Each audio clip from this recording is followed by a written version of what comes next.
إن الحمد لله حمدا كثيرا طيبا مباركا فيه كما يحب ربنا ويرضاه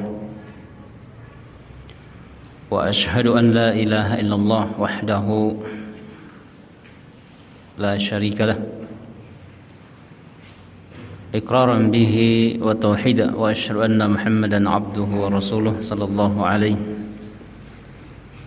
وعلى آله وصحبه وسلم تسليما مزيدا وبعد. Alhamdulillah,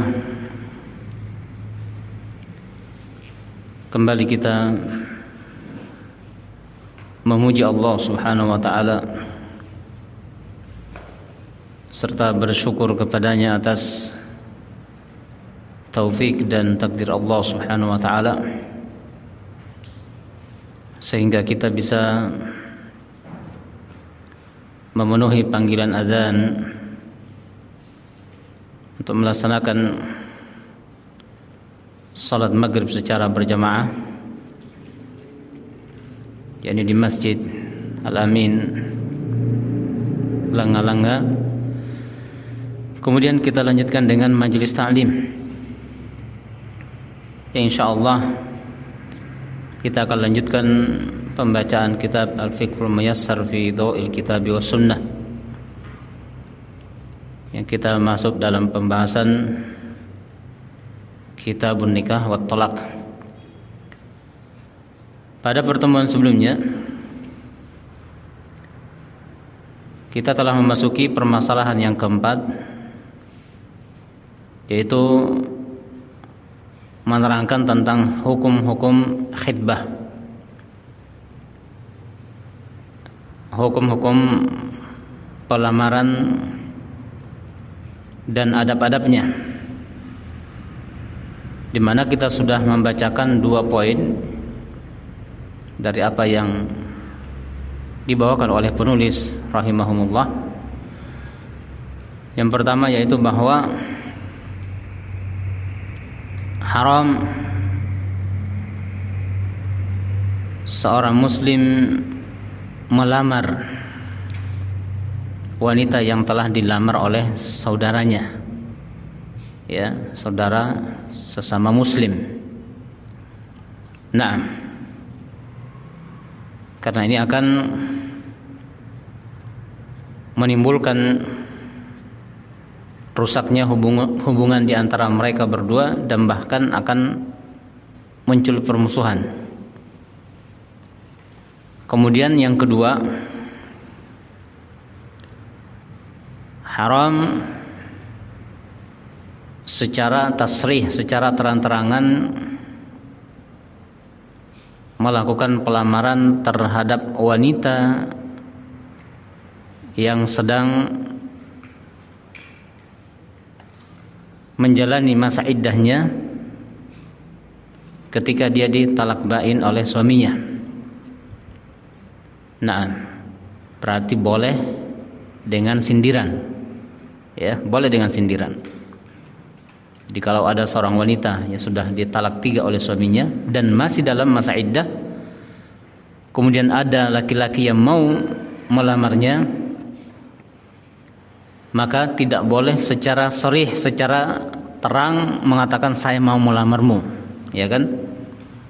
Karena bisa jadi wanita itu karena sudah ingin dinikahi, dia akan mengatakan, oh sudah selesai masa iddah saya, padahal belum. Tapi dengan sindiran itu boleh. Nah, adapun melamar wanita yang masih dalam masa iddah, yang dia itu ditalak dengan talak raj'i oleh suaminya, talak 1 atau talak 2, maka haram walaupun sindiran, ya, menyindir saja itu sudah diharamkan, apalagi terang-terangan mengatakan ingin melamar wanita tersebut. Kenapa diharamkan? Karena posisi wanita tersebut yang ditalak raj'i oleh suaminya, talak 1 atau talak 2, itu masih berstatus sebagai istri, belum lepas, ya kan? maka tidak boleh ada yang masuk laki-laki lain. Nah, statusnya masih istri dari suami yang mentalaknya. Nah, kemudian yang ketiga, hukum yang ketiga kata al-muallif rahimahumullah, man istusyira fi khatibin aw makhtubatin wajib alaihi ay yadhkura ma fihima min mahasinin wa masawi.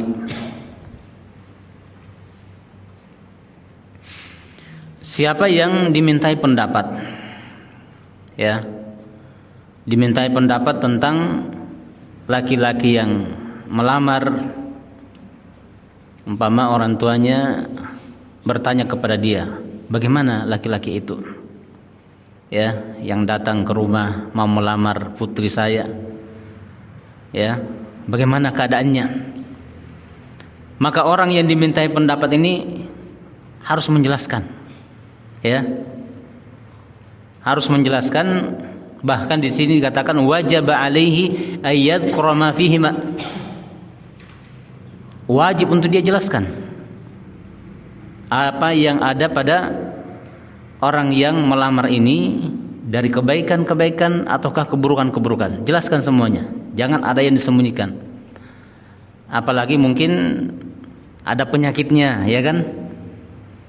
Ya, kalau ada penyakitnya diterangkan. Dia punya penyakit seperti ini, ya, sering demikian dan demikian, diterangkan semuanya.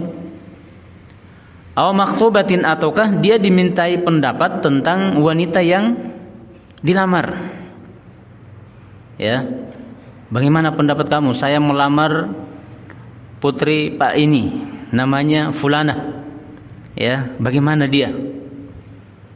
Makanya dimintai pendapat juga harus menjelaskan. Wajib dia jelaskan, oh dia itu begini dan begitu. Disebutkan kebaikan-kebaikannya juga kejelekan-kejelekannya. Nah,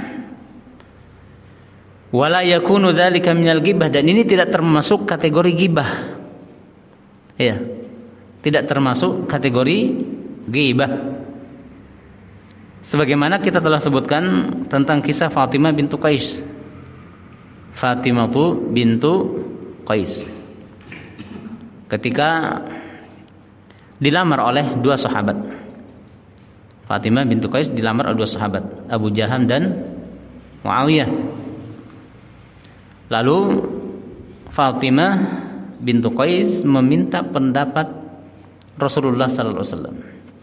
Ya Rasulullah, bagaimana ini Muawiyah? Dia melamar saya. Bagaimana dengan Abu Jaham? Dia juga melamar saya. Berarti belum ada jawaban, ya kan? Sehingga boleh dua orang masuk seperti yang sudah kita jelaskan. Tapi kalau seandainya dari keluarga perempuan sudah ada jawaban, maka laki-laki lain tidak boleh masuk. Ini belum ada, ya kan? Nah, maka Rasulullah memberikan jawaban, amma Muawiyah fasu'luk lama lalahu. Adapun Muawiyah orangnya itu miskin, tidak punya harta, ya. Dijelaskan oleh Rasulullah apa adanya. Nah, jangan terangkan oh dia itu punya harta, punya kekayaan, padahal setelah nikah istrinya cari mana hartamu, tidak ada, kan bohong namanya. Jadi dijelaskan apa adanya. Wa amma Abu Jaham, adapun Abu Jaham la yadul asa fi katifihi, tidak pernah meletakkan tongkat dari pundaknya, yakni sering memukul wanita, ya, sering memukul wanita, yang pada akhirnya tidak ada di antara dua sahabat ini yang diterima oleh Fatimah, ya, atas saran Rasulullah. Rasulullah mengatakan nikahlah dengan siapa? Usama bin Zaid. Maka akhirnya Fatimah ini dinikahi oleh Usama bin Zaid, dan Allah Subhanahu wa taala memberkati, ya, kehidupan keluarga mereka. Nah, ini jadi tidak termasuk ghibah apabila orang yang dimintai pendapat menerangkan tentang kondisi orang yang melamar dan kondisi orang yang dilamar. Nah, dan ini memang harus keduanya saling mencari tahu, ya kan? Orang yang dilamar mencari tahu tentang yang melamar bagaimana keadaan dia. Orang yang melamar juga harus cari tahu perempuan yang akan dia lamar. Dua-duanya harus ya saling menelusuri. Naam, dan saling menanyakan bagaimana keadaannya. Bal minan nasihati al-muraghabi fiha syar'an. Bahkan ketika orang yang dimintai pendapatnya tadi itu menerangkan apa adanya tentang kondisi orang yang melamar dan yang dilamar, ini termasuk bentuk nasihat. Ya. Termasuk bentuk nasihat. Al-muraghabi fiha syar'an, yang itu dianjurkan secara syar'i. Nah, dianjurkan secara syar'i. Nah, maka laki-laki yang melamar pun ya dia harus berpenampilan apa adanya. Ya. Jangan dia melamar dalam keadaan membuat tipuan-tipuan. Dia melamar pinjam mobil temannya, Pajero kah atau Fortuner, ya kan? Orang tuanya melihat, wah, ya, orang banyak duit ini, ya, orang kaya, langsung diterima, ya, tanpa banyak bertanya, terima, ya. Ini kalau dasarnya adalah harta, ya kan? Dan itu bisa jadi terjadi seperti itu. Mungkin terjadi. Setelah menikah, mertuanya cari mana mobilnya yang dulu dipakai. Oh, itu mobil pinjaman, ya kan? Bagaimana kalau terjadi seperti ini? Ini kan termasuk bentuk kebohongan, ya kan? Nah, akhirnya mertua bisa kecewa, ya kan? Nah, karena itu tampilkan, ya, perlihatkan apa adanya, ya. Nah, jangan sampai ketika melamar pakai Pajero, ketika datang menikah pakai apa? Pakai Bentor, ya, atau pakai kendaraan yang lebih ya rendah dari itu. Nah, jadi ketika kita dimintai pendapat tentang orang yang melamar, bagaimana laki-laki itu? Ya, apa Anda kenal? Oh ya, saya kenal begini-begini. Kesempatan untuk menjelaskan semua. Jangan ada yang disembunyikan. Demikian pula kalau yang melamar, tanya dia bagaimana ya anak bapak ini yang bernama Fulana. Jelaskan juga dengan ya sejujur-jujurnya. Jangan ada yang disembunyikan. Dan ini termasuk bentuk nasihat. Nah, kemudian hukum yang keempat, al-khitbatu mujarradu wa'idin bizawaji wa ibda'iz ragbati fihi wa laysat zawajan. Al-khitbah, pelamaran, ya. Yani ketika seorang laki-laki, seorang pemuda melamar seorang wanita, datang ke rumahnya, ketemu dengan bapaknya, walinya. Naam, mujarradu wa'idin bizawaj, itu adalah semata-mata ya wa'idin bizawaj, menampakkan janji dia bahwa dia akan menikah, begitu. Seolah-olah dia berkata, ini saya mau menikahi anak bapak, buktinya saya datang melamar, ya kan? Nah, wa ibda'i rabbati fih, dan menampakkan keinginan untuk menikah. Ya, menampakkan keinginan untuk menikah. Jadi kalau memang mau menikah ya datang melamar. Ya, tidak boleh malu-malu, ya. Karena dengan datang melamar berarti dia menampakkan keinginan dia untuk menikahi anak dari bapak yang dia datangi. Walaisat zawajan, dan itu bukanlah pernikahan. Yakni kalau pelamaran itu belum menikah. Ya. Belum menikah.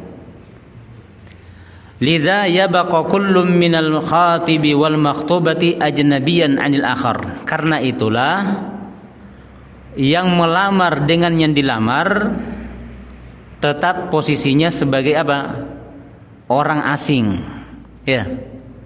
Orang asing. Tidak boleh boncengan, ya kan? Pergi bersama berduaan. Bahkan bareng-bareng foto dan lain sebagainya, sudah pegangan tangan dan lain sebagainya. Kata mereka, ini kan sudah tunangan. Iya, tapi belum akad, ya kan? Belum boleh bersentuhan sama sekali. Ya. Karena masih ajnabi, orang asing. Belum berstatus sebagai suami istri. Ini yang banyak dilanggar oleh masyarakat. Ya kan? Pokoknya kalau sudah tunangan, sudah bebas ke sana kemari. Jangankan tunangan, masih pacaran. Kalau orang awam dibiarkan berduaan di ruang tamu. Orang tuanya mana? Masuk ke kamar, tinggalkan mereka berdua. Ya. Nah, ini. Jadi melamar saja itu belum dikatakan sebagai suami istri, ya. Laki-laki masih laki-laki asing dari wanita yang dilamar, sehingga tentunya belum boleh mereka berdua-duaan, ya, boncengan bersama kemana-mana dan lain sebagainya. Ini belum, masih haram. Nah, ini 4 hukum dari al-khitbah, ya. Kemudian kata penulis rahimahumullah, al-mas'alatul khamisah, permasalahan yang kelima.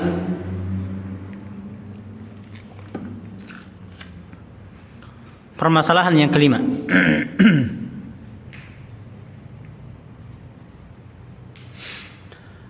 Hukmun nazri ilal makhtubati.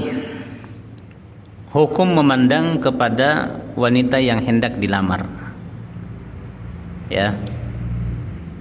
Jadi bukan memandang setiap wanita, ya kan? Setiap wanita yang lewat dipandangi, ya. Nah, alasannya, nanti kalau saya tertarik saya akan nikahi dia. Nah, yang dinazar adalah wanita yang memang sudah ada niat untuk dilamar. Nah, kata penulis, man arada ay yakhtuba imra'atan yushra'u wa yusannu lahu an-nadharu ila ma yadhharu minha 'adatan. Barang siapa yang ingin melamar seorang wanita, ingin melamar, berarti kan belum melamar, ya. Barang siapa yang mau atau ingin melamar seorang wanita, disyariatkan dan disunnahkan untuk dia melihat, memandang ke apa-apa yang nampak dari tubuh wanita itu secara adat. Secara adat. Adat di sini kembalinya ke as-salafus saleh, bukan ke adat masyarakat sekarang, ya. Kalau sekarang ya rusaklah adatnya. Di rumah kadang-kadang ditampakkan apa-apa yang tidak layak tampak. Jangankan di rumah, keluar rumah saja ditampakkan. Maka ini kembalinya ke adat as-salafus saleh. Ya. Apa yang biasa nampak ketika dalam rumah dan boleh dilihat oleh mahramnya, itulah yang boleh dilihat oleh laki-laki yang ingin melamarnya. Ya. Naam, kawajihiha, seperti wajahnya. Ya. Wa kaffaiha, dan kedua telapak tangannya. Wa qadamaiha, dan kedua telapak kakinya atau kedua kakinya sampai betis. Ya. Nah, ini yang biasa nampak di rumah di kalangan wanita-wanita salafus saleh. Ya, gadis-gadis mereka ketika di rumah, ini yang biasa nampak. Ketika berada di rumah, ada saudara laki-lakinya, ada omnya, ya kan? Itu yang biasa nampak. Itu pula yang boleh dilihat oleh laki-laki yang hendak melamarnya. Walaupun dalam hal ini ada perselisihan di antara para ulama, kalau ya mazhab az-zahiriyah, mereka mengatakan semuanya bisa dilihat. Ya. Namun ini pendapat yang lemah, ya kan? Nah, pendapat yang lemah. Ya, yang kuat insyaallah yaitu kembali ke adat as-salafus saleh, yakni yang biasa nampak dan biasa terlihat ketika mereka berada di dalam rumah, seperti wajah, telapak tangan dan kaki. Nah, tidak boleh lebih dari itu, ya. Di atasnya betis, di atasnya lutut, ya, ataukah ya bagian tangan dan sebagainya. Nah, kadang-kadang ada juga yang minta pengen lihat lehernya bagaimana, ya. Nah, ini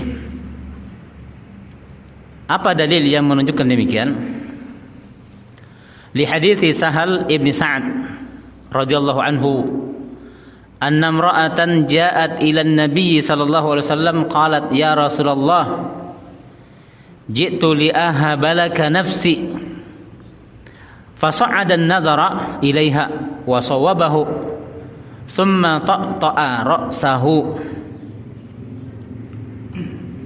Dalilnya adalah hadis Sahal bin Sa'ad radhiyallahu anhu. Beliau menceritakan bahwa ada seorang wanita datang kepada Nabi sallallahu alaihi wasallam. Ya, lalu wanita ini mengatakan, "Ya Rasulullah, saya datang untuk menghibahkan diriku kepadamu." Ya. Nah, dan ini adalah kekhususan Rasulullah.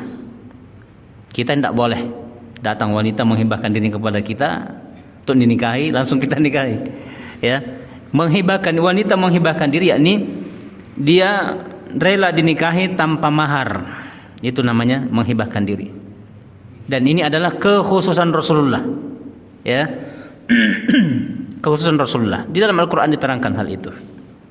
Kalau para wanita datang kepada Rasulullah lalu ya menghibahkan dirinya kepada Rasulullah, maka itu halal bagi Rasulullah. Rasulullah boleh menikahinya ya tanpa laki-laki yang lain. Ini manusia yang lain tidak boleh.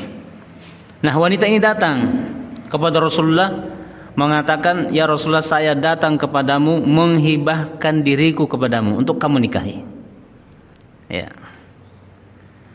Fasa'ada an-nadhara ilaiha. Maka Rasulullah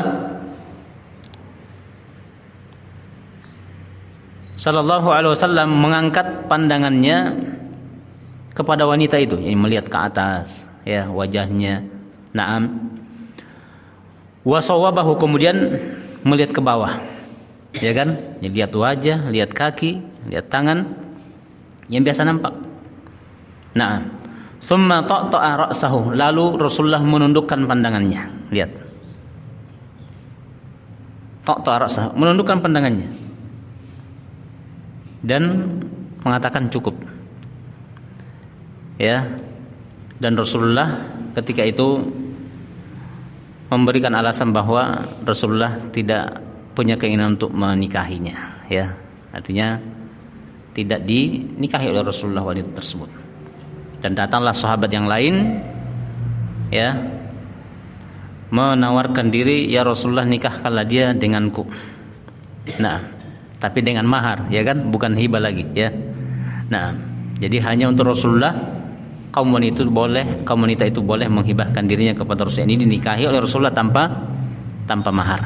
Nah, yang menjadi pendalilan di sini adalah Rasulullah sendiri amalkan yang namanya nazar, ya kan? Ya, Rasulullah mengangkat pandangannya melihat wajahnya, ya kan? Kemudian menundukkan pandangannya ini melihat bagian kakinya. Setelah itu, ya, Rasulullah mengatakan cukup. Nah, ini dalil yang pertama. Diriwayatkan oleh Al-Imam Al-Bukhari, demikian pula Imam Muslim. Wa hadits Abi Hurairah radhiyallahu anhu qala kuntu 'inda an-nabiy sallallahu alaihi wasallam fa atahu rajulun fa akhbarahu annahu tazawwaja imra'atan minal ansar. Fa qala lahu Rasulullah sallallahu alaihi wasallam anadharta ilaiha? Qala la. Qala fadhhab fanzur ilaiha fa inna fi a'yunil ansari syai'a.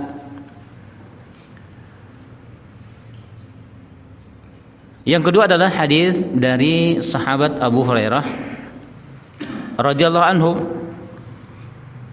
Beliau mengatakan, kuntu 'indan Nabi sallallahu alaihi wasallam, dulu aku pernah berada di sisi Nabi sallallahu alaihi wasallam. Fa'atahu rajulun, kemudian datang kepada beliau seorang laki-laki. Fa akhbarahu, lalu laki-laki ini memberitakan kepada Rasulullah annahu tazawwaja imra'atan min ansar, bahwa dia akan menikahi seorang wanita dari kalangan Ansar. Ya, kelihatannya sahabat ini adalah dari kalangan Muhajirin, ya kan? Nah, dari kalangan Muhajirin. Buktinya Rasulullah perintahkan kepada dia untuk nador, untuk melihat bagaimana mata wanita-wanita Ansar. Jadi sahabat ini datang kepada Rasulullah memberitakan bahwa dia akan menikahi seorang wanita Ansar. Faqala lahu Rasulullah sallallahu alaihi wasallam, lalu Rasulullah bertanya kepadanya, "Anadzarta ilaiha?" Apakah kamu sudah melihatnya? Itu yang ditanyakan oleh Rasulullah. Nah, apakah kamu sudah melihatnya? Qala la. Sahabat ini mengatakan belum ya Rasulullah. Ya, belum. Qala, lalu Rasulullah mengatakan, fadhhab fanzur ilaiha. Pergilah kamu ke rumahnya dan lihatlah. Ya, tentu ditemani oleh walinya, ya kan? Pergilah kamu ke rumahnya dan lihat dia. Kenapa? Rasulullah mengemukakan alasan. Inna fi ayunil ansar syai'an. Karena pada mata-mata wanita Ansar itu ada sesuatu. Beda dengan mata-mata kaum Muhajirin, wanita kaum Muhajirin. Ya. Nah, kalimat ini menunjukkan apa? Sahabat tadi adalah dari kaum Muhajirin, makanya Rasulullah beritahu, di mata-mata wanita kaum Ansar itu ada sesuatu. Kamu lihat dan perhatikan dengan baik. Ya. Jangan sampai setelah menikah kamu tuh, oh ternyata matanya seperti ini. Nah, itu sampai mata saja disuruh perhatikan, ya kan? Nah, para ulama menerangkan bahwa di mata wanita-wanita Ansar itu, ya, matanya itu agak kecil, agak sipit, ya, dibandingkan wanita kaum Muhajirin. Ada juga yang menyebutkan bahwa bola matanya warna biru. Ya. Pokoknya beda dengan wanita Muhajirin. Nah, dengan alasan itu Rasulullah suruh sahabat ini untuk nazar. Perhatikan dengan baik matanya. Karena mata wanita Ansar itu beda dengan mata wanita Muhajirin. Ini pun menunjukkan apa? Disyariatkannya nazar sebelum menikah. Ya. Disyariatkan nazar sebelum menikah. Hadis ini diriwayatkan oleh Imam Muslim. Naam. Di sini diterangkan wa syai'an qila al-muradu sigharun wa qila zarqah. Nah, tadi seperti yang kita sampaikan. Kemudian riwayat yang ketiga atau dalil yang ketiga yang menunjukkan disyariatkannya nazar sebelum menikah. Wa hadits Jabir radhiyallahu anhu qala Rasulullah sallallahu alaihi wasallam idza khataba ahadukumul mar'ata fa in istata'a ay yanzura ila ma yad'uhu ila nikahiha falyaf'al. Qala fa khatabtu imra'atan fa kuntu atakhabba'u laha hatta ra'aitu minha ma da'ani ila nikahiha fatazawwajtuha. Nah, ini dalil yang ketiga. Hadis Jabir radhiyallahu anhu, beliau mengatakan qala Rasulullah sallallahu alaihi wasallam, telah bersabda Rasulullah sallallahu alaihi wasallam, idza khataba ahadukumul mar'ah, apabila salah seorang di antara kalian melamar seorang wanita, fa in istata'a ay yanzura ila ma yad'uhu ila nikahiha, kalau dia mampu kalau dia mampu melihat dan memandang kepada apa-apa yang mendorong dia untuk menikahinya, falyafal, maka hendaknya dia lakukan hal itu. Ya. Mungkin awalnya masih setengah-setengah. Begitu lihat wajahnya, wah, tambah semangat. Ya kan? Lihat perkara yang mendorong kamu untuk menikahinya. Perkara yang apa? Perkara yang biasa nampak seperti tadi, ya kan? Jangan minta yang lebih dari itu, ya kan? Nah, umpama disuruh jalan, coba jalan dari sini ke sana. Ya, mau dilihat bagaimana cara jalannya, ya. Nah, ataukah ngobrol, jangan. Karena Rasulullah tadi kisahnya ketika menazar wanita yang menghibahkan dirinya, Rasulullah tidak ngobrol dengannya. Ya. Kamu dari suku mana, kamu dari kabilah mana, tidak ada obrolan begitu. Tidak ada pembicaraan, ya. Nah, maka ini dihindari. Jangan sampai ketika nazar, dialog, ya kan? Nah, dialog. Nah, tidak ada pembicaraan, nazar saja, ya. Jadi Rasulullah mengatakan, apabila salah seorang di antara kalian ingin menghidbah atau melamar seorang wanita, kalau dia mampu melihat dan memandang kepadanya apa-apa yang mendorong dia untuk menikahinya, maka silahkan dia lakukan hal itu. Qala fa khatabtu imra'atan, maka Jabir mengatakan, aku melamar seorang wanita. Ya. Fa kuntu atakhabba'u laha, maka aku bersembunyi untuk bisa melihatnya. Bersembunyi, ya, mengintip. Nah, tapi ini bagi yang sudah mau dilamar, ya kan? Jadi jangan mengintip semua wanita, ya kan? Nah, ada tamunya perempuan diintip lagi. Siapa yang datang? Ya. Ini kalau sudah ada niat untuk melamar. Ya. Hatta ra'aitu minha ma da'ani ila nikahnya, sampai aku melihat dari wanita itu yang mendorong aku untuk menikahinya. Ya kan? Fatazawwadtuha, maka aku pun menikahinya. Ya. 3 hadis ini sudah cukup bagi kita untuk menjadi sandaran atau landasan di dalam mengamalkan nazar, ya, menazar seorang wanita yang hendak dinikahi. Nah, dan hadis ini diriwayatkan oleh Abu Daud, demikian pula Ahmad, Al-Hakim dalam Mustadrak, wa qala sahihun ala syarti Muslim, dan Al-Hakim mengatakan hadis ini sahih berdasarkan syarat Imam Muslim. Wa wafaqahu Az-Zahabi, dan disetujui oleh Az-Zahabi. Wa sahahahu Syekhul Albani, dan disahihkan oleh Syekh Albani rahimahullah dalam As-Silsilah As-Sahihah. Nah, wal hikmatu min dzalik, hikmah dari disyariatkannya nazar.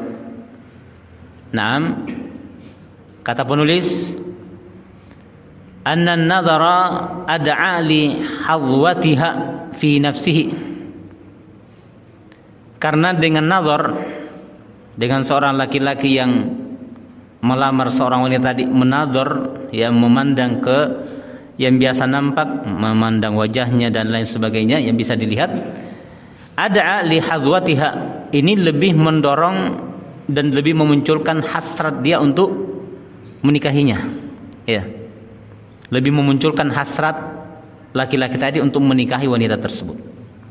Nah, wa min thamma ad'a lil ulfati wal mahabbati wa dawamil mawaddati bainahuma, dan min thamma, dari sanalah ketika seorang laki-laki itu menikahi seorang wanita karena memang ada hasrat dalam dirinya, ya, ini yang akan memunculkan apa? Ulfah, ya, akan memunculkan rasa cinta, kasih sayang, wadawamil mawaddati bainahuma, dan terus menerusnya mereka saling mencinta satu dengan lainnya, ya. Nah, jadi diterangkan bahwa itu lebih, ya, membuat keluarga tersebut, rumah tangga mereka bisa lebih langgeng, ya, lebih harmonis kalau diawali dengan nazar, ya. Karena kita ini akan hidup bersama, ya kan? Nah, akan hidup bersama, ya, sepanjang hidup kita kalau bisa. Nah, jadi istilahnya diusahakan seumur hidup madu. Jangan cuma bulan madu, 1 bulan madu, setelah itu pahit. Kan tidak begitu. Seharusnya seumur hidup madu. Ya. Bagaimana caranya? Ya seperti tadi, diantara ya syariat adalah nazar terlebih dahulu.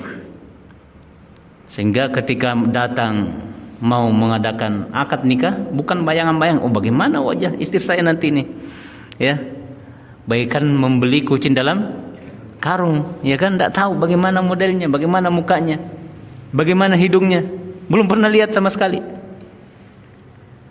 Apalagi hanya dijodohkan, tinggalnya berjauhan, tidak pernah baku lihat, ya. Dan tidak jarang orang yang dinikahkan seperti ini oleh kedua orang tuanya, setelah nikah langsung lari, ya kan? Melarikan diri, tidak cocok. Nah, karena cuma dijodohkan, ya. Kama fi qoulihi sallallahu alaihi wasallam lil Mughirati wa qad khataba imra'atan, sebagaimana sabda Nabi sallallahu alaihi wasallam kepada Al-Mughirah, ya, kepada Al-Mughirah, wa qad khataba imra'atan, yang ketika itu Mughirah sudah melamar seorang wanita, ya. Apa kata Rasulullah? Unzur ilaiha fa innahu ahra ayyudama bainakuma. Unzur ilaiha, lihatlah, ya, calon istrimu itu, wanita yang kamu lamar itu, hendaknya kamu lihat, kamu nazar dia. Fa innahu ahra ayyudama bainakuma, karena dengan kamu melihat, dengan kamu nazar kepadanya, itu lebih menjadikan kehidupan rumah tangga kalian lebih tentram, lebih langgeng dan harmonis. Nah, ini hadisnya dikeluarkan oleh Tirmidzi dan beliau mengatakan hasanun. Demikian pula Ibnu Majah, dan disahihkan oleh Asy-Syaikh rahimahullah dalam Sahih Sunan At-Tirmidzi. Nah, ay takunu bainakuma al-mahabbatu wal ittifaq, yakni dengan kalian, ya, dengan kamu melihat, memandang calon istrimu itu, takunu bainakuma al-mahabbatu wal ittifaq, akan terjalin rasa cinta di antara kalian berdua dan ada ittifaq, kesesuaian, ya. Nah, oh ya, lihat, ya saya sudah cocok. Perempuan juga, ya, bisa seperti itu. Nah, selesai dari permasalahan yang kelima. Nah, kemudian masuk pada permasalahan yang keenam. Al-mas'alatus sadisah syurutun nikah wa arkanuhu. Syarat-syarat nikah dan rukun-rukunnya. Perbedaan antara syarat dengan rukun. Kalau syarat itu sebelumnya, ya kan? Sebelum melakukan amalan. Kalau rukun sudah masuk dalam bagian amalan itu. Persamaannya apa? Sama-sama membatalkan kalau ada satu syarat dan rukun ditinggalkan, ya. Nah, jadi sama seperti sholat, ada syarat-syaratnya, ada rukun-rukunnya. Syarat-syaratnya sebelum kita sholat, masuk waktu, ya, bersuci, menghadap kiblat. Nah, adapun rukun-rukunnya diantaranya adalah membaca surah Al-Fatihah. Ini sudah masuk dalam bagian sholat itu sendiri. Sama dengan nikah, ya, ada syarat-syaratnya dan ada rukun-rukunnya. Yang pertama kata penulis rahimahullah, syurutun nikah, syarat-syarat nikah, ya, syarat-syarat nikah.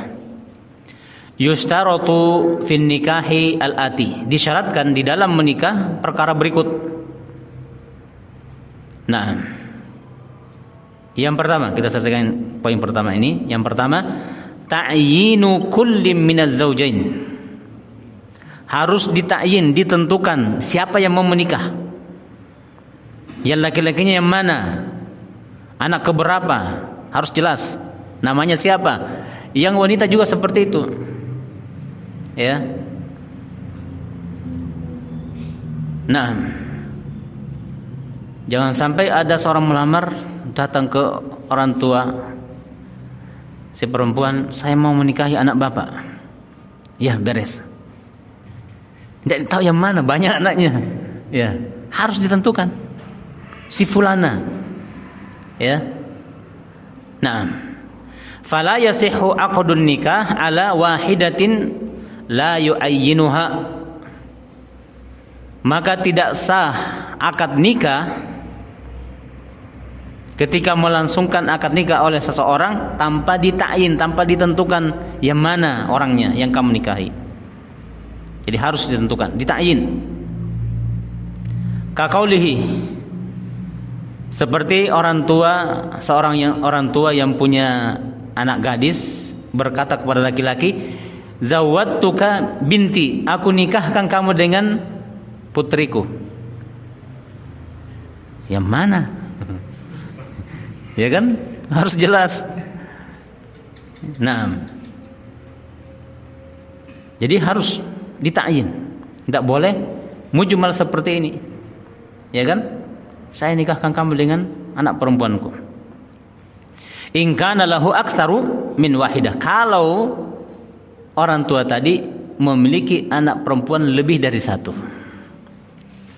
Kecuali kalau ya anak perempuan satu-satunya, putri tunggal, tidak ada masalah. Tidak mungkin dinikahkan dengan anak laki-laki, ya kan? Nah, pasti yang itu, yang satu itu. Tapi kalau punya anak perempuan 2 atau 3 atau lebih, harus ditakyin, ya. Nah, harus ditentukan, disebut namanya. Au yaqulu, ataukah orang tua mengatakan zawwatuha ibnak, saya nikahkan anak perempuanku dengan anak laki-lakimu. In kana lahu iddatu abna, kalau orang tua yang satu punya anak laki-laki lebih dari satu, ya, harus ditakyin juga, harus disebut yang mana yang kamu nikahkan dengan putrimu. Bala budda min ta'yini dzalika bil ismi, bahkan harus yang demikian itu ditakyin, ditentukan, disebut namanya. Ka Fatimah, seperti Fatimah, ya. Ada seorang orang tua yang punya beberapa anak perempuan mengatakan kepada seorang pemuda, saya nikahkan kamu dengan anak perempuanku yang bernama Fatimah. Jelas, ini sah pernikahannya, ya. Nah, wa Muhammad, dan Muhammad, seperti orang tua mengatakan, saya nikahkan ya anak perempuan saya yang bernama fulanah dengan anak laki-lakimu yang bernama Muhammad. Ditakyin. Nah, aw bisifah, ataukah yang disebutkan sifatnya, tidak disebut namanya tapi sifatnya. Kal kubra awis sugra, seperti mengatakan, saya nikahkan kamu dengan putri sulungku, anak perempuanku yang paling tua. Berarti kan yang paling tua itu satu saja.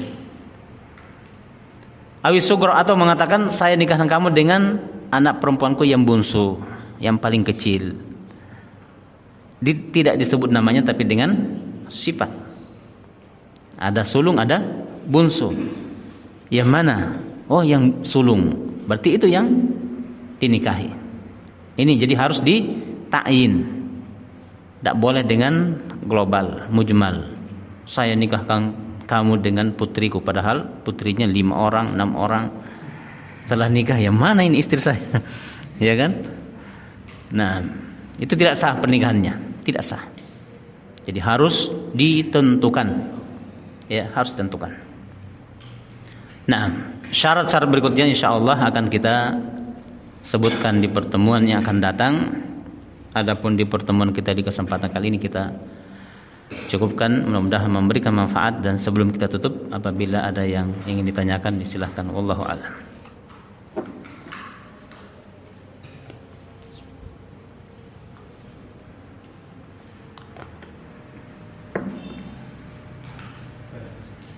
Nah, tafadhol.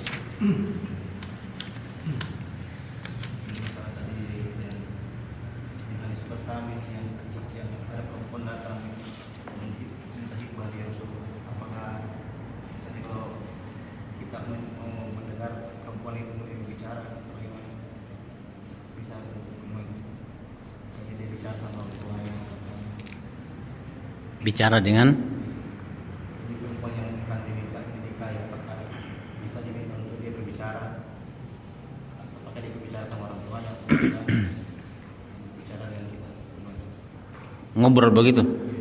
supaya dengar cara bicaranya atau bagaimana suaranya. Nah, seperti yang kita singgung tadi, bahwa dari riwayat-riwayat yang ada, bahkan yang dipraktekkan oleh Rasulullah, itu tidak ada obrolan, ya, tidak ada obrolan. Yani Rasulullah tidak tanya dari suku mana, dari kabilah mana, ya, siapa nama orang tuanya dan lain sebagainya. Tidak ada obrolan.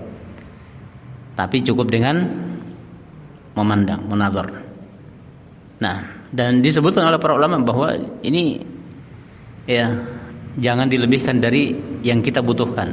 Yang kita butuhkan hanya menazar, melihat bagaimana wajahnya. Jangan sampai dimulai dengan obrolan, asyik ngobrol, akhirnya kesana kemari pembicaraan, ya, dan membuat akrab padahal belum sepantasnya akrab. Nah, kalau ingin mendengar suaranya mungkin dengan cara yang lain, bukan di saat nazar itu, ya, karena di saat nazar seperti itu, riwayat-riwayat yang ada tidak ada pemberitaan bahwa antara pihak yang menazar dan yang dinazar itu terjadi obrolan satu dengan lainnya, dialog, tidak ada. Wallahu a'lam. Bagaimana kalau yang di tempat konsultasi, kan ini dia harus menyampaikan sejujurnya kebaikan dan keburukan. Nah, Ternyata yang mau dilamar ini dia bilang gadis ternyata janda, atau dia bilang gadis tapi sudah tidak perawan misalnya. Apakah harus disampaikan sejujurnya? Nanti sembunyikan keperawanannya. Ternyata dia sebelumnya hilang lah misalnya, pernah kemudian bertaubat, kemudian dilamar dan dia tidak mau tahu bahwa dia pernah melakukan hubungan sebelum menikah. nah. Jadi ini termasuk pengkhianatan, ya, termasuk pengkhianatan. Kenapa dianggap pengkhianatan? Karena tidak jujur, ya. Pada tadi sudah disampaikan bahwa disampaikan semua kebaikannya dan keburukan yang ada pada dirinya, ya, mungkin penyakitnya dan lain sebagainya, semuanya dijelaskan supaya nanti tidak ada penyesalan. Kita yang dimintai pendapat juga tidak akan disesali, ya. Kalau kita berbohong, nanti kita akan dicap, oh ternyata pembohong ini, katanya gadis, tapi ternyata ya sudah tidak gadis. Atau katanya janda tapi gadis, bisa begitu? Hah? Sebaliknya. Yang umum adalah dianggap gadis padahal bukan, ya kan? Jadi itu termasuk bentuk khianat, tidak amanah, ya kan? Tidak amanah. Kalau mengatakan oh ini aib, tidak boleh saya bongkar. Rasulullah berarti menyebutkan aib sahabat ketika mengatakan kepada Fatimah bintu Qais, Muawiyah itu orangnya miskin, tidak punya harta. Abu Jaham itu selalu memukul wanita. Itu bukan ghaibah seperti yang disebutkan tadi. Jadi hendaknya kita yang dimintai, ya, dimintai pendapat itu apa yang kita tahu kita jelaskan. Kecuali kalau kita tidak tahu kondisinya yang sebenarnya, ya kan, yang kita tahu oh ini gadis, oh ternyata bukan, ya, tidak bisa disalahkan kita karena kita tahu ya seperti itu, ya kan.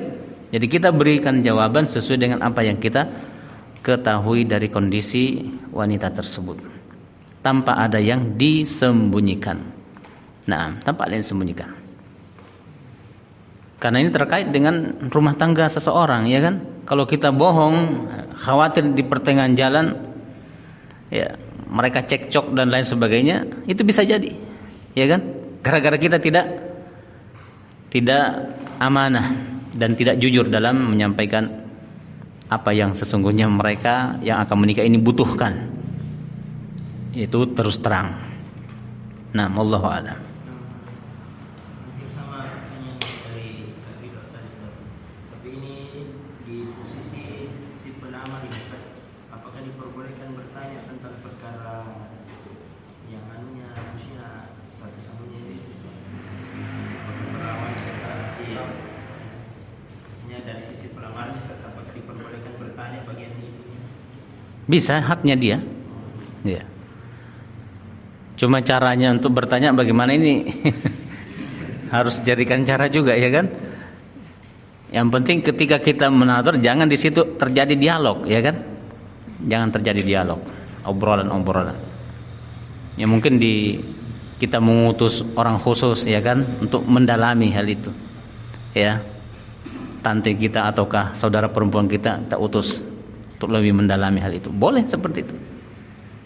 Nah, untuk menjajaki bagaimana ya background dia, nah dan seterusnya. Wallahu a'lam. Nah, mungkin ini yang bisa kita sampaikan. Mudah-mudahan memberikan manfaat. Wallahu a'lamu bis-shawab. Subhanakallahumma bihamdik, asyhadu an la ilaha illa anta, astaghfiruka wa atubu ilaik.